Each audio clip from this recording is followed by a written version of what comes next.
पुढची महत्त्वाची बातमी पाहूयात। कोरटकरच्या जामिनावर आज कोल्हापूर कोर्टामध्ये सुनावणी। तर राज्य सरकारची बाजू ऐकून योग्य निर्णय घ्या। मुंबई हायकोर्टाने कोल्हापूर कोर्टाला निर्देश दिले। कोरटकरने अनेक गोष्टी भ्रष्ट मार्गाने केल्या आहेत असं ॲडव्होकेट सरोदे यांनी म्हटलेलं आहे। जातीय तेढ निर्माण करणारी कोरटकरची भाषा असल्याचं देखील आता सरोदे यांनी म्हटलं। तर कोरटकरने धमकीमध्ये अनेक आक्षेपार्ह शब्द वापरलेत असं महत्त्वाचं वक्तव्य देखील आता असीम सरोदे यांनी केलेलं आहे। तर कोरटकरच्या जामिनावर आज कोल्हापूरच्या कोर्टामध्ये सुनावणी पार पडणार आहे।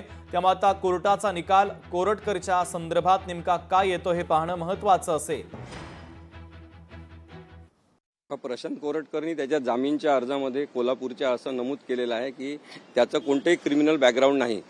माझं तर म्हणणं आहे की प्रशांत कोरटकर याचं क्रिमिनलच बॅकग्राऊंड आहे। त्याच्याजवळ जी गाडी आहे आणि त्याच्याजवळ ज्या सगळ्या कार्स आहेत वेगवेगळ्या प्रकारच्या, त्यांची किंमतच जवळपास 67 कोटी रुपये होते। आता कोणता तरी पत्रकार महाराष्ट्रातला असा आहे की 67 कोटीच्या कार घेऊन फिरत असेल। त्यामुळे इतक्या लवकर इतक्या वेगवान पद्धतीने त्याची आर्थिक प्रगती कशी झाली हा संशोधनाचा विषय आहे। आणि त्यामुळे प्रशांत कोरटकर हा काही क्रिमिनल माइंडसेटचा नाही असं म्हणता येत नाही। आज 2:30 वाजता नंतर सुनावणी होईल आणि कोल्हापूरच्या कोर्टामध्ये मला वाटत नाही की प्रशांत कोरटकर याला कोणत्याही प्रकारे जामीनचा रिलीफ मिळण्याची शक्यता आहे। तर कोरटकरच्या जामिनावर आज कोल्हापूरच्या कोर्टामध्ये 2:30 वाजता सुनावणीला सुरुवात होते। या संदर्भातली अपडेट आपल्याला आपले प्रतिनिधी सतेज औंधकर देतात। सतेज, नक्कीच शुभम, खरं पाहिलं तर साधारणतः 2:30 वाजता कोल्हापूरच्या जिल्हा व सत्र न्यायालयाची सुनावणी पार पडते।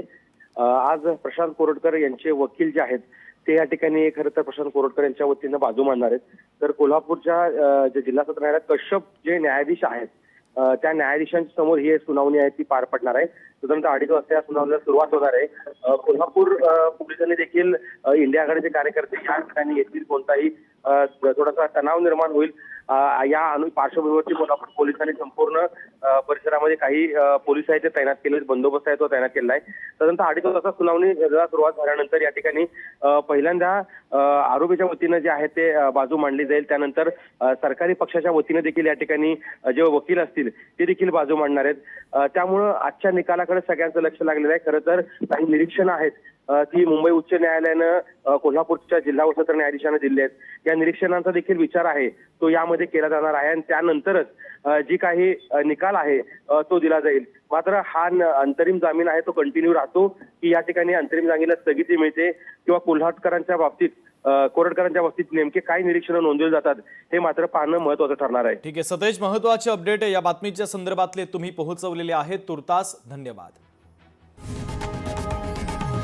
लोकशाही मराठी ऐका, पहा, जागरूक रहा।